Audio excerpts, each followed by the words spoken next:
Ministri i Infrastrukturës dhe Energjisë Enea Karakaçi ka inspektuar punimet për ndërtimin e nënstacionit të ri elektrik në Piqeras. Sipas raportimeve nga drejtuesit e punimeve, gjithçka po ecën me ritme të shpejta dhe ky nënstacion me 6 fidera pritet të vijë në ndihmë një zone të madhe në jug të vendit. Ne në këtë zonë më duket furnizohemi në një rrjet 10 kV që ekzistues.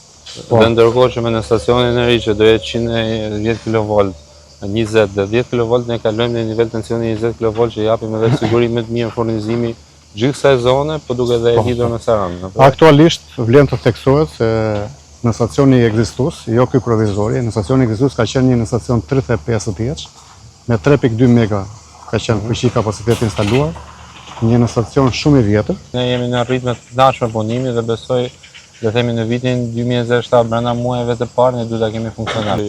OSHE dhe operatori i sistemit shpërndarjes kanë ndërtuar një plan masash dhe ju keni gjithë punonësit që tashmë janë në gatishmëri. Megjithatë është nevojshme ndoshta të theksosh edhe 2-3 elemente që thosh operatori i sistemit shpërndarjes po merr dhe po menaxhon edhe për këtë periudhën e ngarkesave të shumta.